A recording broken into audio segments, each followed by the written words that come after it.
the Jet Setting Wealth Advisory Podcast, where your financial journey takes flight with David T.U. As an airline pilot and financial expert, David merges the aviation industry and wealth management to help you navigate today's complex financial skies. Each episode features expert insight, blending personal stories with essential financial strategies. We ask that you fasten your seatbelts and sit back as we prepare for takeoff. Our destination, your financial empowerment. Hello, welcome to the Jet Setting Wealth Advisory Podcast. I'm your host, David T.U., and today we not only have one, but two phenomenal guests joining us. First, we have Tamika Moses, the award-winning founder and CEO of Robin Bird Realty, with nearly 20 years of experience across real estate sectors such as mortgage, distressed properties, and traditional real estate. Tamika is not only a licensed realtor broker and the Florida real estate instructor, but she also holds the prestigious NAR designation and serves as the president-elect of Miami Association of Realtors for the Commercial Board for 2024. Joining her is Denise Chambers Palmer, a top-performing South Florida real estate professional who specializes in residential and commercial real estate. With over 15 years of experience, Denise has been recognized for her excellence in client services and is also the founder to the Keys to Legacy Realty Brokerage. She also serves as the commercial governor for the Miami Association of Realtors, working tirelessly to help clients achieve their real estate goals. Today, we're going to dive into their wealth experience, the unique challenges and opportunities they've encountered in the real estate world, and how they have empowered their clients to build wealth through property investments. Welcome, ladies.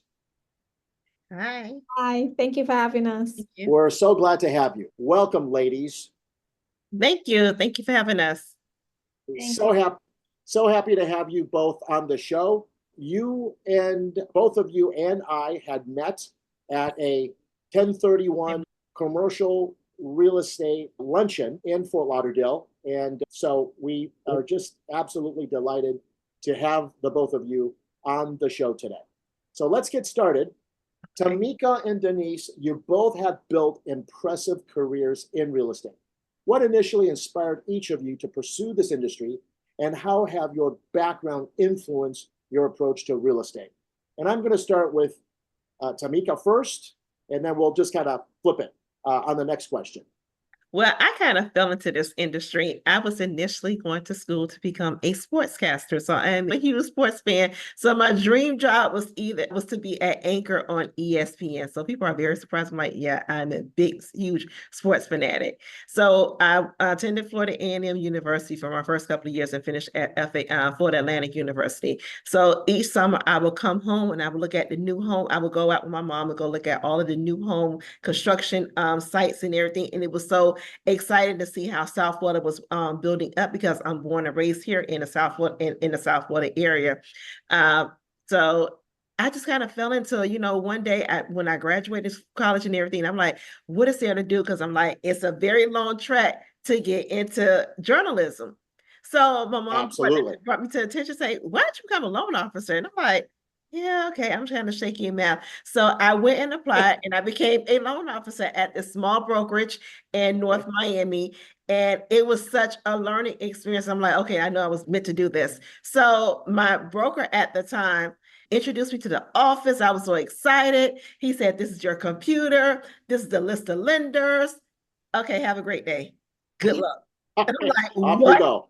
I really had to dig deep, because I'm like, okay, as I started to learn the mortgage industry, it was really great because I learned what type of questions to ask. So I would ask the account managers, about different loan programs. I started learning about all of that different stuff. So it was a really huge learning curve. So also with my journalism background, I went and made my own brochures. I designed my own brochures. So when me and my mom would be at the grocery store, she would help me pass her brochures to different people in the parking lot and shopping in the grocery store. And that's how I built my pipeline, actually. I built my Aha. pipeline, and I'm like, it made me go harder. And I just started learning so much about the mortgage industry and the real estate industry in the whole. That's how I fell into the real estate industry. And of course, you see the money that they're making. So you're like, okay, I'm going to give this a try. But yeah, Absolutely. and ever since then, I have been in love. And that was back in 2003. That was back in Okay. 2003.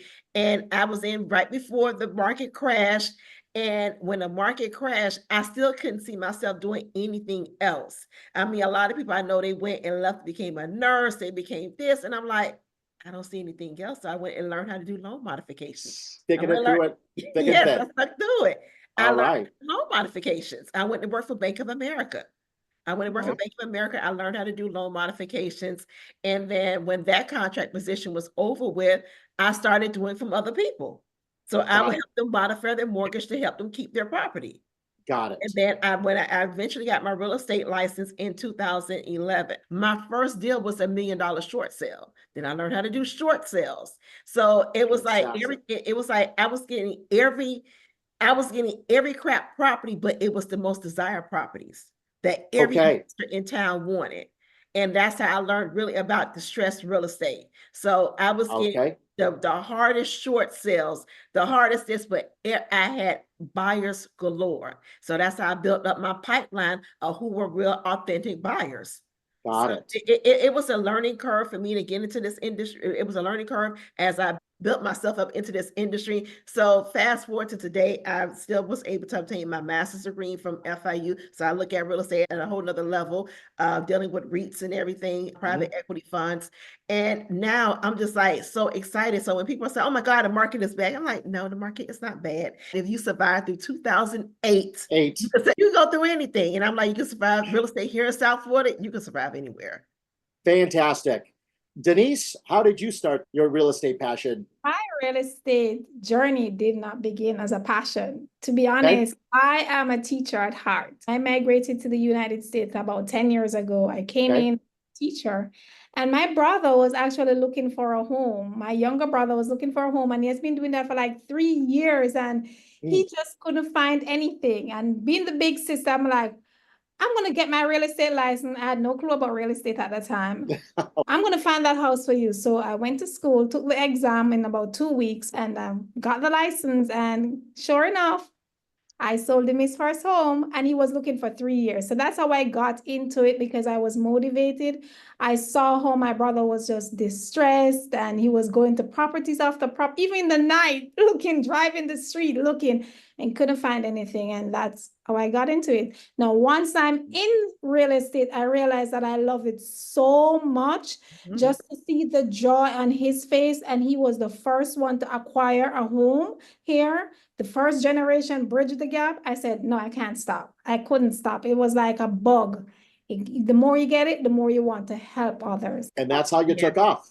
That's how I took off Fantastic. for residential, but Got I it. do commercial real estate as well. And again, that was by accident or by God's design. So I was marketing a home, I was door knocking, and I got a residential property for sale, young, excited, and all of those things, using my skills. And the seller said to me, oh, you sold my house so quickly. I have an assisted, she said, I have an ALF for sale. Can you help Okay. me? Because I've been trying with another agent for 2 years and it didn't sell. And I was like, what is an ALF? So tell our viewers and our listeners, what is that? So ALF are assisted living facilities for seniors homes.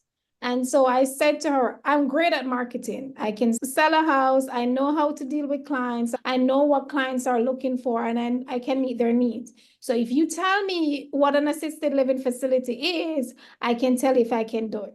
And so she said, okay, I'm going to bet on you because you were so good to me and you put my needs above your needs. So I'm going to give you a chance. And she did. She gave me a chance, and I market as best as possible. She gave me the inside of what an ALF is, and I sold that bad boy. I sold that in record time, and I just loved it. So both of you work with a wide range of clients, is what it sounds like. Yes. From first-time home buyers that you have just mentioned with your brother to commercial real estate investors. How do you tailor your strategies to meet the unique needs of the various different clients and their backgrounds. Let's start with Denise first on this time. Okay, so how I tailored it is I compartmentalize it, because when you're dealing with the living facility, it's a total different niche, total different market, and I have the option to do both. So that's what makes me multifaceted, because I can do both residential and I can do commercial. Once you're dealing with commercial clients, they all want somewhere to live, right? They all Yes. have residential properties. So that is what makes me unique, is because I'm able to cross-pollinate both areas, and I know exactly how to stick to my particular niche and the clients that I'm dealing with. Okay. And Tamika, how about you? So with me, I did a lot in the multifamily sector and also do commercial leasing. So within the multifamily sector, it has been a lot of my past clients who I've sold homes to that wanted to start and get into their first investment.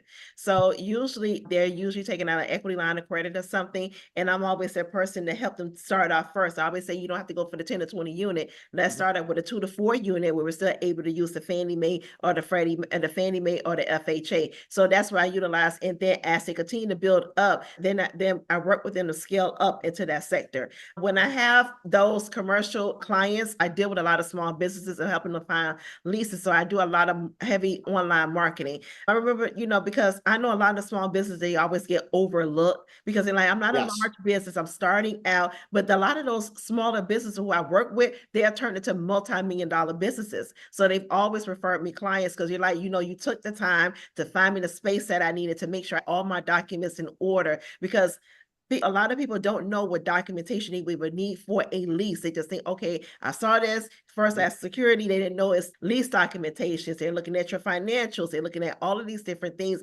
Some are pulling your personal credit. So I usually try to help them stack everything together to be presentable, to say, okay, then you are a qualified tenant. And once they get in there, they're so happy and they're excited because they're like, I've seen my dream come true, because they probably went through several different realtors. Like, oh, you just want a small space, but yet I take the time with them. And now those clients who I've got getting their first space, they're not either purchasing commercial real estate or they upsize to a larger unit. So I really try to, truly try to, see who I don't look at as first time home buyers, who is my first time commercial businesses.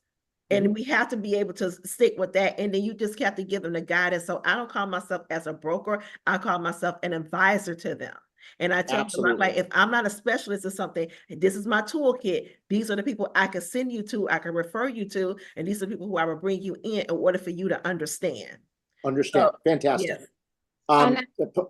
Putting people's needs, anything else in their best interest. Denise, you had something to add? I'm glad you said that, Tamika, because as the broker of Keys to Legacy Realty, that's the same thing that we do. We're like a concierge service. I have clients who call me for things that are not related to real estate, but you are the go-to source.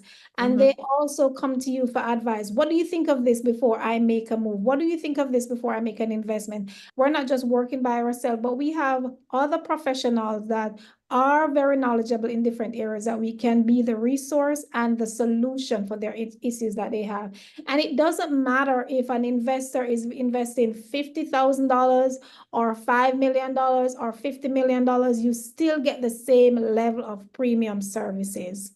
And that's from the both of you, of course. Yes. My acronym of Robin Bird Realty actually means passion, renewal, and strength. So I definitely am passionate about the real estate market and passionate about my clients. I put my clients first and foremost. I don't look at a person who comes in as a transaction. Most of us are just transaction oriented, and that's it. Sure. A lot of times my clients are sending me gifts. I get invited to so many Christmas parties, Thanksgivings, lunches, and everything throughout the year. And they're just like that, just pick up the phone and say, I'm the advisor that's picking up the phone and say, hey, how you doing? And they're like, I'm not calling you for business. I'm just calling to see how you're doing. Are you okay? Do you need anything? I randomly send my clients gift cards. I know what type of coffee they like. I know what type of breakfast they like. So they're like, wow. You really do care about me as a client. It doesn't matter. Yeah. I'm like Denise, it doesn't matter if you're investing $5,000, even if you don't have any money, I will put you on the track to get to it, to order to invest or up to hundreds of millions of dollars. So that's how we have to really put people first. All right. Let's move on to more interesting questions that we have. So real estate market, as you all know, can be volatile, especially here in South Florida. how have you both adapted to the market shifts, and what trends do you see emerging in 2024 and onward? And I'm going to pass this to Tamika first. Okay, so I have several different listings right now with an investor client of mine who's also a friend. Sure. And we had I call it, we got to sit down, we got to have a talk. I can let you know exactly why these properties haven't been moved the first time and let you see what the market is really realistically looking like. And, you know, once you present those realistic numbers to what your clients are, you know, if they're selling too high, too low, or just right at the point, you have to have that very open conversation. So we repackaged everything, relisted it. Now the phone is ringing. He said, "Oh my God." I said, because the market will talk to you. The market will tell you if it's overpriced, it's over this, whatever, whatever. So what I'm seeing right now in the different markets, a lot of the niche neighborhoods, especially in the multifamily sector, are going to continue to grow. Okay. There's so many different projects that are coming on the market, but I think we also, with the Live Local app, we're going to see a lot more because we have a need for workforce housing. So I think a lot of that is going to continue to keep on going. We have several developments. We have a lot of different public-private partnerships that are going on. And the city of Opelika, city of Miami, city of Miramar, even up in the city of Fort Lauderdale. So I'm starting to notice a lot of that. I'm starting to notice a lot of the office, the C&D classes are going to have to be repurposed into housing. I'm going to see a lot of that as well. I think we're going to be seeing a lot more of the live, work, and play. We're going to see a lot of the mixed use developments going on. South Florida is just continuing to grow. I think that we're going to see a slowdown in the condo market because we're going to have a bit of a problem in the condo sector due to the fact that we have so many different older buildings that may not pass the certification. So those buildings are going to have to be bought out for development. So now we're on a seesaw with that because we had this whole thing with the insurance. We understood what happens 3 or 4 years ago in Bay Harbor Island. So we don't want another disaster like that to happen again. But at the same time, we are doing a massive redevelopment. I'm seeing neighborhoods like Alapata, Liberty City, and Sistrum, East Fort Lauderdale, Wilton Manors. Those areas are really, really growing. I think those areas are really great areas to invest in. I tell my clients, I like to look at the market as a whole. Then I like to niche it down to different neighborhoods because I always look at the neighborhoods, what's the closest to the railways and the highways, and how quick will it be for you to get downtown? Because that's how your tenant is going to look at it. They're going to look at if they're renting, they have kids, they're going to look at the schools in the area. Then they're going to say, how far away is the highway?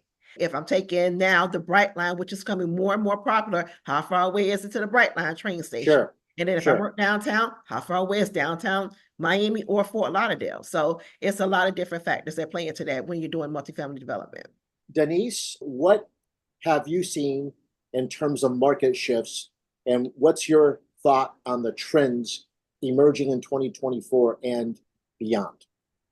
I see where in our market, especially in my special niche, I'm seeing a lot of the sellers are holding back. They're not sell anymore. That is because of the interest rate. And when they sell, sometimes they are not aware of the capital gains. They are not aware of greed, for want of a better word. So they're holding back and they're not selling. So I have to be educating them not only as a seller, the reason why they need to sell, or they have to look from the angle of a buyer. And most times too, the trend is that I'm seeing a lot of the sellers are still thinking in the past. They're still thinking that, okay, I can get X amount of dollars for my property, and people are going to be lining up around the block. So I have to take them out of the mindset of a seller and put them in the mindset of a buyer. Okay, you're selling this property for $1 million, but when you look at the debt to income ratio on this property, for example, your mortgage is $3,000, but with the high interest rate, when a buyer comes in to purchase, that debt to service rate is going to be much higher. So the numbers are not making sense. I have to be a numbers person with them and let them understand that it is the market that speaks, not you. And so I find too that a lot of the sellers are very emotional about their property. They have invested so much money, but they don't understand the return on investment. So that is where I'm seeing that. I think the trend is going to move towards probably a 1031 exchange more. Good. Yes. To be key card or a key card that can be used in this. So moving from one transaction to the next and deferring the taxes and moving to a bigger property. And if you want to make sure that you're actually increasing your portfolio. As you know, I'm a wealth advisor that specializes in tax mitigation strategies for Yes. real estate and business owners. There's more than just 1031 exchange. I'm actually next week presenting at the Florida Institute of Certified Public Accountants at their South Florida accounting about tax mitigation strategies. I'll be doing that to several hundred CPAs. Anyhow, this Awesome. is not about me. It's about you guys. Awesome. Tamika, as the Yes. founder of Robin Bird Realty, which I believe you had named this after your mother, you being a leader in the various real estate boards, how do you balance running your business with your leadership roles? How do I balance and family and your family also? I get a huge desk calendar and I Okay. write everything out of what's coming up of what I need to do. Mhm. I always tell people, if you need me for something, let me know. And they're like, yes, Yes. because you have to have balance. I even schedule days off. When people are like, well, that's my day off. I'm not doing anything on that day. You have to have balance. So I do live by a calendar. I put things in my phone. I put them on my computer, but my desk calendar, when I wake up every morning, I come to my living room and my office and I can see, okay, this is what I have to do today. And that's it. So I tell people all the time, I don't do last minute. My best friends know, please call and ask her if she has anything on her calendar and see if I can fit it in. My nephews, they had a huge game last night. My sister called me 3 weeks ago and sent me a calendar invite to the game. She said, put this on your calendar. So everyone knows, because they're like, everyone knows you have back-to-back trips, you have this, and you still have to run a business. So I do Sure. have that time where I run a business. How I do my showings, certain hours. If I hire a showing agent, when it's family time, the phone is off. They like to, I don't answer the phone. You have to have that balance, because if you don't, you will be driving yourself crazy, even with the different boards. I've asked every board member, please give me your dates that you're not available. So these are the dates that we could be able to do events. I tell people, I think it's quality over quantity. We don't need to have 30 events every single day, because I will tell them up front, I will not make it. So your MO is live by the calendar. Yes, live by the calendar. Entries. Fantastic. Yes. Fantastic. Denise, tell us where you are now and what firm you have established. Okay, so I am the broker owner for Legacy Realty. It's a commercial real estate company. We specialize in both commercial and residential real estate, South Florida. Okay, fantastic. So being that you are the commercial governor, how has that shaped your own firm? Okay, so being a small boutique firm, Legacy Legacy, and being a governor, it opens your eyes to a lot of things, not just being a commercial practitioner, but now you get to understand the policies. You understand the policies that are related to real estate and how you can be impactful. A lot of times as agent, we assume that being a real estate agent is just opening a door. Being a real estate agent is just about showing, but we don't realize that being a real estate agent or a broker, it's an essential service as well. Because I remember when we had COVID, we were actually lobbied for to become a part of essential services. Once I became a governor, it allows me to see things not from just a macro perspective, but from a micro perspective, the whole things from legislation, from policies, among other things, and to see how we are making a difference inside of South Florida and in the United States in general. Fantastic. So what so far I have captured is that both of you have strong focus on helping clients real estate, building wealth through real estate investments. Yes. What are the key factors you emphasize when advising clients on wealth building through the real estate? Let's go with you first, Denise.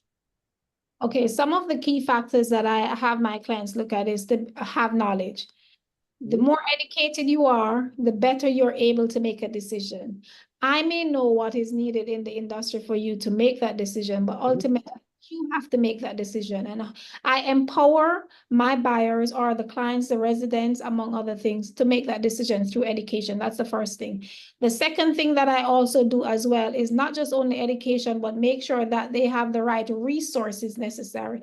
When you're buying a piece of commercial property, you're not just looking at the numbers, but you want to work with other professionals such as your CPA, your tax preparer, in order to make the decision. And also, you also want to factor in things like, what is your exit strategy? This is not just a trend or a fad. Everyone wants to go and open an assisted living facility because there is money in there. But why are you doing this? And if this doesn't work out for you, what is your exit strategy? So those are some of the things that I actually have with the clients that I'm working with for them to make the best decision. Everything is about education. If you don't have the knowledge, then you will live in regret. So education.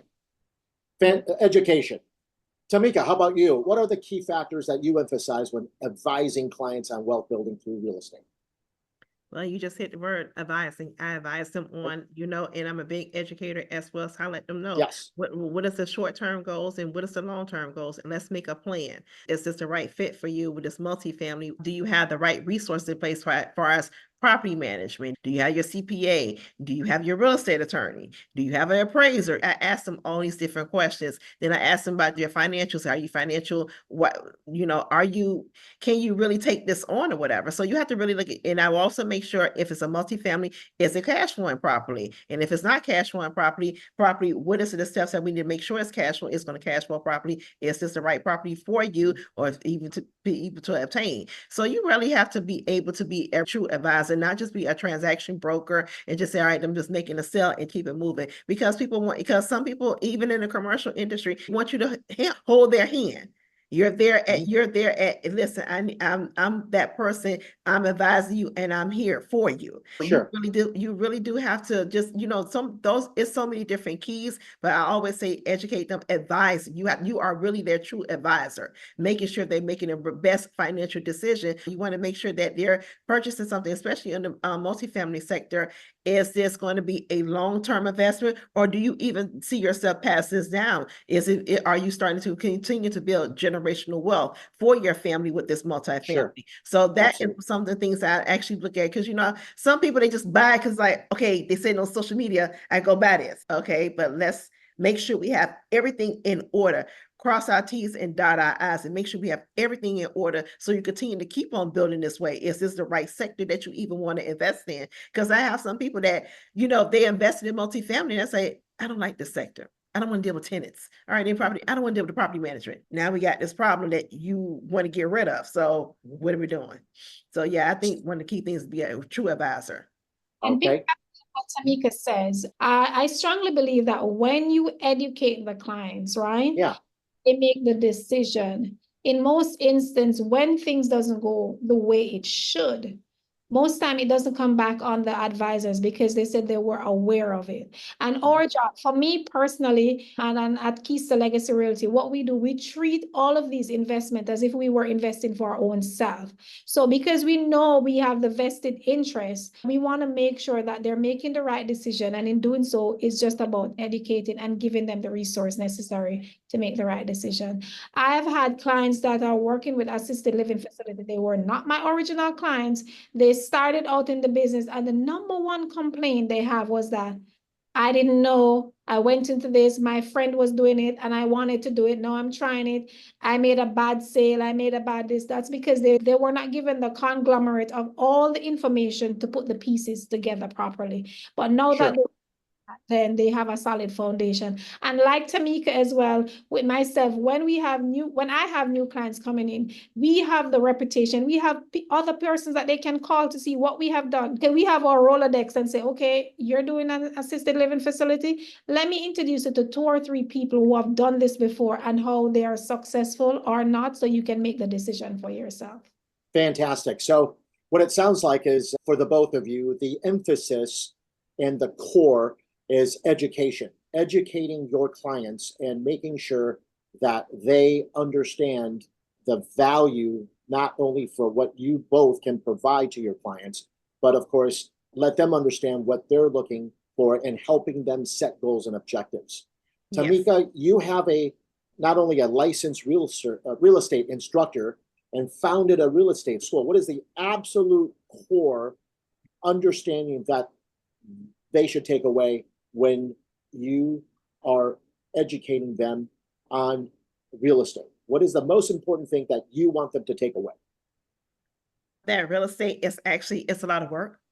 People think, you're just there to say, okay, I look good. Social media has really fooled a lot of people that real estate is easy.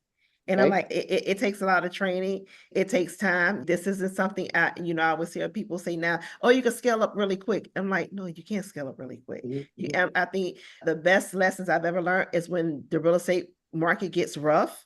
Because Yes. they really pull something out of you. And I think that it really drives you and everything. So I always tell people, I do a lot of classes for brokerages and everything. I tell them, I say, it's hard, but it's also very rewarding as well. Mm-hmm. It's very Sure. rewarding. I'm like, but you have to really give 100% to it. This business is not a business where you say, especially if you want to be a practitioner in this business, say, okay, I'm gonna give 100% on Monday, then I'm going to do it on Tuesday. Maybe I give 30% on Wednesday, 40%, I got to go. No, you can't do it. You cannot do 100%, 110% every day. Every single day. So, I'm like the education, I say, but I think that the real life scenarios is the true education. I'm just giving you the fundamentals. And I also explain a lot of the scenarios that I go through. And they're like, wait a minute, really what? I'm like, yeah. I've had some of the craziest deals that have taken place and I've closed them, but at the same time, I always tell people, I'm like, listen, I can educate you as much as I can, but you still really truly have to put the work in. So I just tell them, put the work in. Okay. I'm giving you applied knowledge. Denise, what is the core piece when you're educating your clients and what the most important takeaway it is? Okay, so the core piece when I'm educating my client, they have to be knowledgeable, one, and they have to be consistent. They have to be Absolutely what they're doing. And they can't be somebody that makes one decision today and then change tomorrow. You have exactly what you want and make that decision. And also some decision that you're going to make, you can take forever to make it. Because if you're buying an assisted living facility and you're going to take, even when you're given the information, you're going to take 3-4 weeks, you're going to miss that opportunity. Sure. Decision and be consistent with what you're doing. Fantastic. Denise, so you've been recognized as a top performing agent year after year. What practices or habits do you believe has contributed most to your consistent success in such a very competitive real estate market, especially here in South Florida? So that's an excellent question for me. The practice that I have to be very diligent. Okay.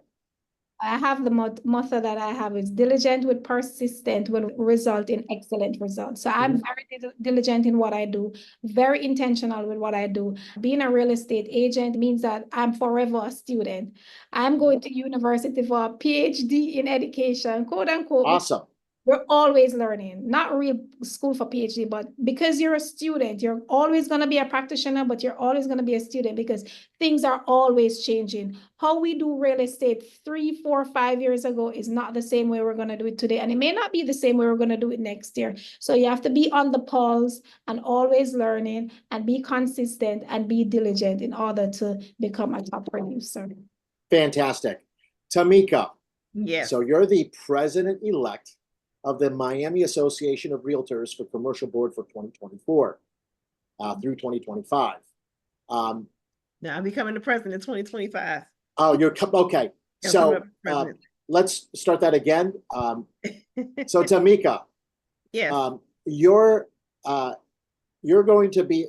the president-elect of the Miami Association of Realtors Commercial Board for 2024. Yes. Let's talk about that. You also, from what I understand, is the first African-American woman in over 100 years to serve as the president. Yes. How did you get there? How did I get there? So this goes back to me getting my master's degree in real Okay. estate at FIU. So I finished that in 2015. So when I finished that program, it opened up my eyes way more now to commercial real estate. So what I started doing is Miami Commercial, what we have commercial marketplace, a monthly commercial marketplace. So I would go there every month to network and learn who the commercial agents were, and just to see what was going on, get the feel of the pulse of the ecosystem here in South Florida market. Fast forward to 2019, the chief of commercial at the time, I was toying on whether or not I should actually apply for the board because I heard something about a board, a commercial board.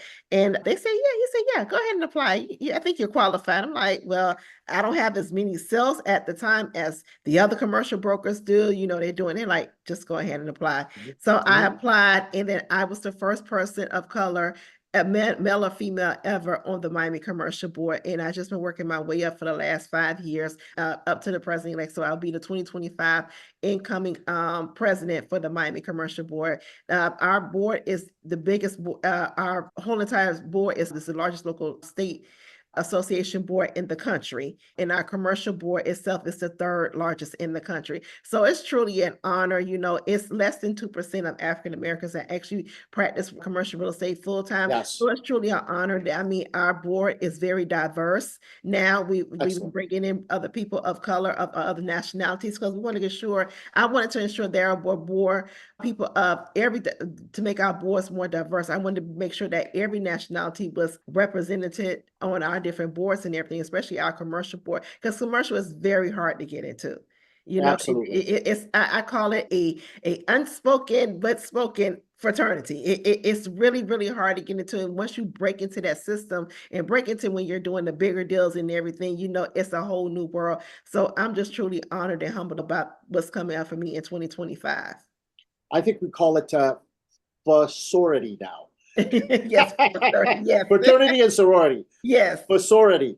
All right, let's talk about a little bit on this side of the topic. So both of you are of African Americans. How do you both handle the challenges that comes with being a woman of color in leadership roles, especially in this very competitive real estate industry? And what advice do you have for others looking for opportunities and break barriers in their respective fields? Denise? Okay, thank you for that question. As a woman of color entering into this area, especially we don't see a lot of females in this area. I think that if you have the potential, go for it. The second thing that I would say as well is that if you know exactly what you want to do, find a mentor. Tamika saw something in me that I probably didn't see in myself. And she said, I should join the board. And I said, really? And I went ahead and did it. So I would say to you, find a mentor, because you can't take the road by yourself. The mentor has already gone there, done it, done everything, made the mistake so that you don't have to make the mistake. And the second thing I would say is that if somebody else has done it, you can do it also. You have the ability to do it. Absolutely. Confidence. Absolutely. Yes. Tamika, how about you? I'm a big person. You just said the word confidence. I confidently step in rooms. I mean, anyone that looks like me, but I confidently step in that room. I work that room. I network in that room, because if you all can do it, I can do it as well. And I can bring others along who could do it just as well alongside with me. So that is one thing. You have to have confidence in this industry. I always tell people you can be confident, but you don't have to be cocky about it. I also do embrace mentorship. I've had several women over the years that have mentored me from grad school and also on the commercial board as well, and throughout the association. I tell people just to continue to get educated. I tell people to, look up different events, what's going on outside the board. There's so many different associations that have all types of events and organizations and stuff. So go to those events, put your best foot forward, go out there and meet people. I say that's the only way you're going to break down those barriers. Yeah, you may listen, I've went through the whole thing of the stares, the looks, and how did you get here? And I'm like, I was made to be here, and I'm going to continue networking, and you have to continue working through those doors. There are so many different organizations that supports women, because not only we have a double standard, we are women and also women of color. You also have the CCIM. CCIM also has another a fellow female president for the Miami chapter coming up, who's a colleague and a friend of Great. mine as well. So it's really great to also just to partner up with one another and just really be supportive of one another. Fantastic. Let's talk about community. What role does community involvement play in your careers for each of you, and how do you give back to the communities that you serve? And I guess, why is that important to you? Let's start with Tamika. I do a lot of feeding the homeless. Awesome. Around the holiday time, and even randomly, even if when I've closed a big deal or something, I've gotten a group of friends of mine together, say, all right, then we got to go feed the homeless. You have to give back. This industry, there's no ceiling up to what you can make, but at the same time, you have to be humble enough and be able to give back and be thankful what you were received and everything. So I do a lot of the feeding of the homeless, put on different events, networking events, free networking events, so people come out and meet other practitioners that may have been scared. They're like, I couldn't afford to go. Don't worry about it. I got a free event. Come on. You come in, network, and learn who is who or whatever. I like to also give back to students as well. So usually I get invited to a lot of elementary schools. So I always had a little goodie bags, go talk to the young ladies and everything. So I do a lot of that, but a lot of things I do is really a big thing to me is feeding the homeless. So that's fantastic. Yes. Thank you. Thank you. Denise, how about you? Okay, for me, one of the pillar of Keys to Legacy is built on service and donation and giving back. Okay, that is pillars. And so with that said, we have already established a scholarship known as Keys to Legacy Global Scholarship, where we're giving back to single family homes, mothers who have children who are not able to afford it. One of the first scholarship that we gave back was actually to a FAU student who is going to college and not able to afford that. So we give back in that capacity in terms of education. Again, as you can see, education is the cornerstone for one of our mantra here. And then the second do is like every Saturday we give to the homeless through a program known as Dare to Care. It is located in Broward County. You would be alarmed to see that in a first world country like this, that there are so many people that are still living below the poverty line and having starvation. There are children who are going to school without food. And so the lines are long. We feed over 500 families every Saturday morning. They line up before 6 a.m. to get actual food to feed their families. So we do that to give back. And as well as for the community in terms of our real estate practitioners, I am available to give knowledge because there's so much business opportunities for all of us in the dynamic and diverse South Florida market to educate every other individual. So feeding the homeless and paying attention to education through the scholarship programs that we have established at Keys to Legacy is how we give back to the community. So finally, looking ahead, what's next for the both of you? Are there any upcoming projects or goals that you're excited to share with our audience today? Let's go with Tamika.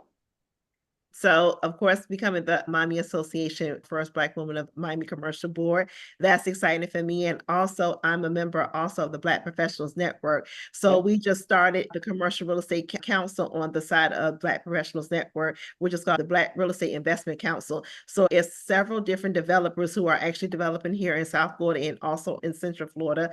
Another broker, a friend of mine who owns several chain commercial brokerages and a lender. We are getting together with different developers to help people locate different projects to invest in and reinvest into our communities and also doing development projects. So I'm excited to get that off and running as well into 2025. Fantastic. Thank you. And how about you, Denise? Upcoming projects, goals that you're excited to share with our audience here today? Excited to be the 2026 president for the Miami Commercial Board. So congratulations. Over to 2025 working under the tutelage of Tamika as the president for the commercial board. In addition to that, the upcoming future goal is that affordable housing is something that is a big issue in South Florida. And so I'm looking forward to developing affordable housing, especially in Central Florida. We know that in Florida in general, there's no land available. And so we're looking forward to do that. We already purchased some lands to do that. So I can't wait for that project to take off so that we can get the keys to other individuals who need that to build a legacy. Awesome. I want to thank the both of you for joining us today on this insightful episode of the Jet Setting Wealth Advisory Podcast. A very special thank you for both you, Tamika, and you, Denise, for sharing your invaluable expertise in real estate and wealth building. Please check out their resources. And Tamika, I'm going to ask you to provide your website. My website is www.robinbirdrealty.com, ROBIN realty.com. And Denise, how about you? My website is keys to legacy, KEYS to legacy, realty.com. Fantastic. I'm David Yu, airline pilot, founder, and wealth advisor of DTY Wealth Planning Solutions. Don't forget to subscribe, leave us a review, and share this episode with anyone looking to sharpen their financial strategies. Until next time, stay focused on your goals and continue building your wealth with purpose. See you on our next podcast. Goodbye. 49 faces looked to him in triumph. Over the last 12 months, they had each taken turns and promoted his business for a week at a time, driving over $987,342 in revenue.